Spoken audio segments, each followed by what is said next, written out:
Hello friends, welcome to tech match. আশা করি আপনারা সকলেই ভালো আছেন। আমরা আজ কথা বলবো কিভাবে আপনি কিবোর্ড টেস্ট করবেন। দেখা গেল যে আমাদের মধ্যে অনেকেই নতুন ল্যাপটপ বা কিবোর্ড কিনে নিয়ে আসছেন, টেস্ট করতে হবে এটা ভালো আছে কিনা, নষ্ট হয়ে গেছে, বা ল্যাপটপ কেনার সময়, বিশেষ করে সেকেন্ড হ্যান্ড ল্যাপটপ কেনার সময় এগুলো বেশি খেয়াল করতে হয়, কারণ ল্যাপটপে কিগুলো অনেক সময় ড্যামেজ থাকে, নষ্ট হয়ে থাকে। তো এগুলো কিভাবে চেক করবেন সেটা নিয়ে আমাদের আজকের ভিডিও। তা ভিডিওর আগে প্রতিবারের মতোই নতুন করে রিকোয়েস্ট রয়েছে, আজকেও ভিডিওটা দেখে চ্যানেলটা সাবস্ক্রাইব করে অনুরোধ রইল। আর ভিডিও শুরু হচ্ছে ইন্টার পরে, ততক্ষণ আমাদের সঙ্গেই থাকুন।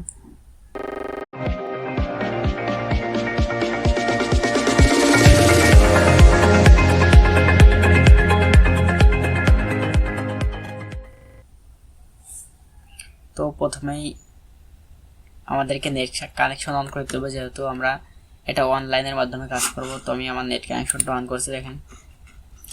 তো আপনি আপনার ব্রডব্যান্ড বা নেট কানেকশনটা অন করে নেবেন। অন করার পর আপনার পছন্দের ব্রাউজারে চলে যাবেন। আমি আমার পছন্দের ব্রাউজারে চলে যাচ্ছি। ব্রাউজারে আসে আবার লিখবেন যে কিবোর্ড টেস্ট। তো আমি এটা আছে, এটা আমি পেস্ট করে দেবো। keyboardtest.com এটা আমি লিখে এখানে পেস্ট করে দিলাম। জাস্ট একটু লোড নেবে, লোড নেওয়ার পরে ওয়েবসাইটে ঢুকে যাবে। ঢুকে যাওয়ার পর দেখেন এরকম একটা আসবে। তো এখানে একটা পুরো কিবোর্ডের একটা দেওয়া আছে এখানে। তো এখানে বাটন কিছু কম বা বেশি থাকতে পারে, ওটা কোনো বিষয় না। বিভিন্ন কিবোর্ডের ধারণা অনুযায়ী তো সেই কিবোর্ডের এইটা হয় আর কি। এটা একরকম দেওয়া আছে, আপনার ল্যাপটপ একরকম হতে পারে। তো আপনি চাপবেন, দেখবেন অনেকগুলো মিল আছে, অনেকগুলো মিল থাকবে না, আবার সেম টু সেম মিলও হতে পারে। তো এটা যে আপনি অন করে রাখেন, তাহলে আপনি কিবোর্ডগুলো যেখানে বাটনটা আপনার কিবোর্ড থেকে প্রেস করবেন সেটা এখানে সাউন্ড হবে আর কি। তো সাউন্ড প্রয়োজন নেই, আপনার যদি সাউন্ড প্রয়োজন থাকে তাহলে আপনি সাউন্ডটা এখানে অন করে রাখতে পারেন টিক মার্ক দিয়ে। তো যেহেতু আমার সাউন্ড প্রয়োজন নেই, আমি অফ করে দিচ্ছি এখান থেকে। দেন এখান থেকে আমরা যদি যেটা চাপেন না কেন আপনি, এটা দেখেন এখন হোয়াইট কালার মতো আছে, সেটা কালারটা চেঞ্জ হয়ে যাবে। তো দেখেন আমি স্পেস চাপ দিয়ে দেখাই, আমার কিবোর্ড টেস্ট আমি শুরু করতেছি। দেখেন স্পেস চাপ দিলাম, দেখেন স্পেসের কালারটা চেঞ্জ হয়ে গেছে। তো আমি যে এক এক করে এরকমভাবে করি, তাহলে দেখেন উইন্ডোজে চাপ দিলাম,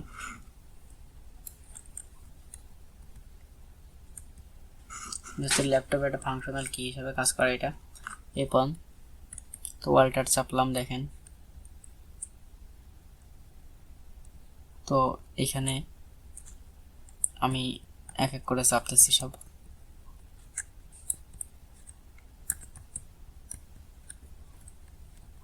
একটু খেয়াল করবেন, আপনি একটু আপনার মতো করে চেক করবেন এখানে।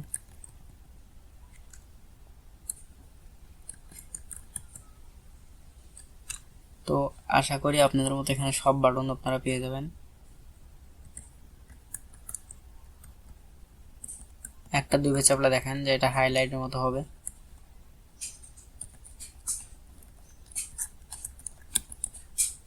তো দেখেন কি বাদ পড়ে গেছে মাঝখান থেকে।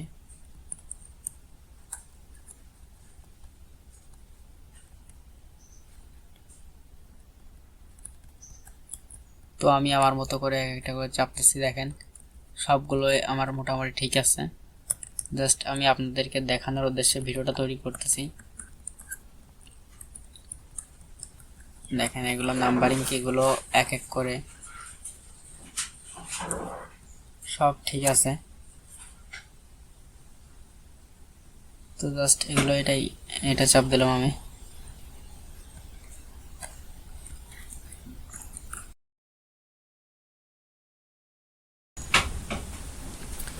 যাই হোক, কয়েকটা হয়তো আপনারা দেখতে পারেন নাই কোনো কারণবশত। আমার কিবোর্ডের মানে এখানে যে ফাংশনাল কিগুলো চাপার কারণে আমার স্ক্রিন রেকর্ডারটা অফ হয়ে গেছিলো, এজন্য হয়তো মাঝখান থেকে এখান থেকে আপনারা কয়েকটা দেখতে পারেন নাই। যাই হোক, আমার মোটামুটি এখানে সবগুলো ভালো আছে। তো যেগুলো এটা কাজ করে কিন্তু এখন যাই হোক কোনো কারণে কাজ করছে না। তো এই বাটনগুলো আমার কিবোর্ডে মাখান একটু, যেগুলো হোয়াইট রয়েছে এগুলো আমার কিবোর্ডে নেই আসলে।